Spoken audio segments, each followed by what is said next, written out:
SOPA 25, 13º Congreso Internacional de Socialización del Patrimonio en el Medio Rural, Monographic Art Edition en Alburquerque. Pues estamos en la Casa Cavila, en el corazón de los baldíos de Alburquerque, un lugar estratégico donde se solían reunir los últimos guardas de campo que estaban al frente de esa comunal y desde la que se divisaba gran parte de las tierras comunales.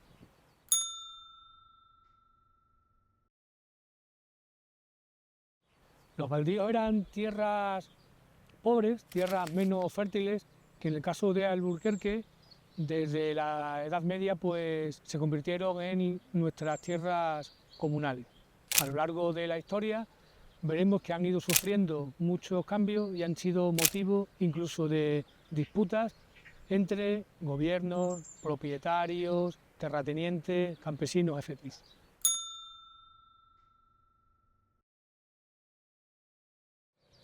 El principal derecho de los baldíos de Alburquerque era el derecho a siembra, un derecho por el cual cada 4 años un vecino tenía la posibilidad de sembrar en una de las 4 hojas en el que se dividía la zona de siembra. Lo que al principio empezó siendo un sorteo, al final, pues, con el tiempo, se fue convirtiendo casi en un derecho, ya que cada vecino quería sembrar en el mismo sitio que había sembrado 4 años antes. Esto a lo largo de la historia fue provocando que se fueran creando derechos, vamos a llamarlos, de propiedad, lo que desembocó más adelante en las disputas que había por ciertas zonas que eran mejores a la hora de sembrar. Otro de los derechos de los baldíos de Alburquerque eran las hierbas de invierno. Estas pues se solían alquilar a ganaderos que hacían la transhumancia y así pues provocaba el tránsito de ganado de unas zonas a otras. Debido a que el ayuntamiento, que era el que lo gestionaba, sacaba beneficios, a mitad del siglo XIX pues fue un proceso incluido en el proceso de desamortización de Madoz, ya que al considerar que era un bien por el cual se obtenían beneficios, también una parte importante de los baldíos pues estuvo en dicha desamortización. Uno de los derechos que había en los baldíos de Alburquerque eran los pactos comunales, pactos de primavera y verano, que era de uso gratuito para todos los vecinos. Se utilizaban entre abril y septiembre y era el principal recurso ganadero, como digo, que tenían los vecinos en cuanto al bien comunal. Pues el arbolado era otro de los derechos que había en el bien común de los baldíos.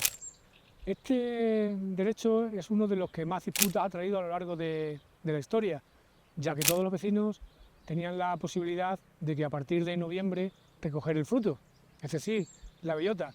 Y eso trajo consigo que a principios del siglo XX, en toda la dehesa de los baldíos, pues se talaran más de 3 millones de encinas. Es uno de los derechos que ha pervivido en el tiempo y que a día de hoy continúa produciéndose el tradicional pregón de la bellota en el mes de noviembre para que cualquier vecino pueda acercarse y recoger el fruto con el que alimentar a sus cerdos.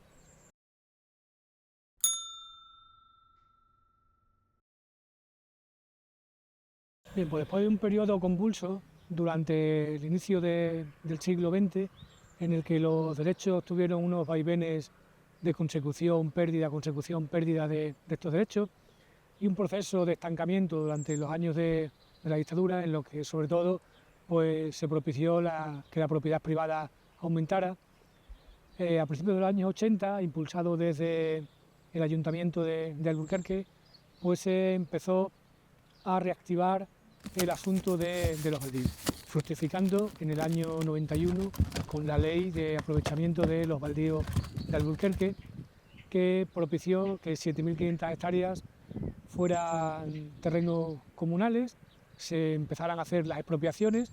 De hecho, la finca Dos Cantos, en la que nos encontramos, fue la primera, y a partir de ahí pues se pusiera en valor para que los vecinos dispusieran de ella. Y actualmente en la dehesa comunal de los baldíos de Alburquerque pues se dan varios usos. Entre ellos, usos tradicionales de toda la vida, como las explotaciones ganaderas y la agricultura. Pero también podemos ver zonas de gran valor medioambiental en el que la conservación es el principal protagonista. Tenemos explotaciones apícolas, hay incluso restauración y hotel y dos grandes industrias extractivas a cielo abierto.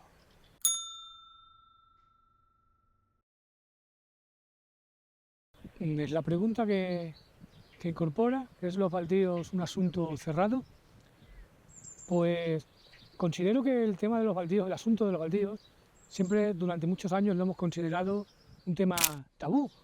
Pensamos que después del buen trabajo que se hizo en los años 80 y que fructificó con la ley de baldíos, y que estaba todo cerrado.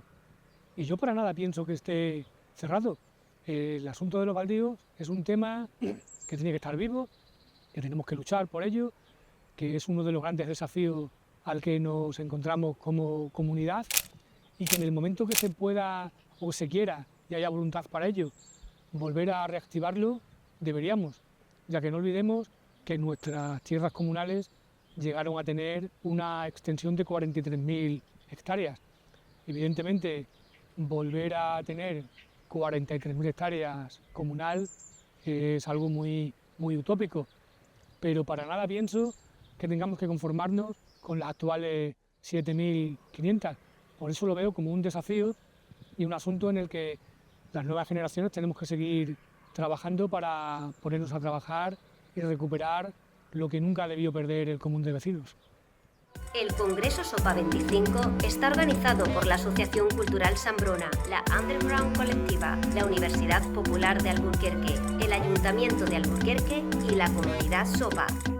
Cuenta con la financiación del Ministerio de Cultura, la Consejería de Cultura, Turismo, Jóvenes y Deporte de la Junta de Extremadura, la Diputación de Badajoz, la Diputación de Cáceres, la Fundación Extremeña de la Cultura, la Fundación Daniel Nina Carrasco, la Asociación de Empresarios y Comerciantes de Alburquerque y Caja Almendralejo.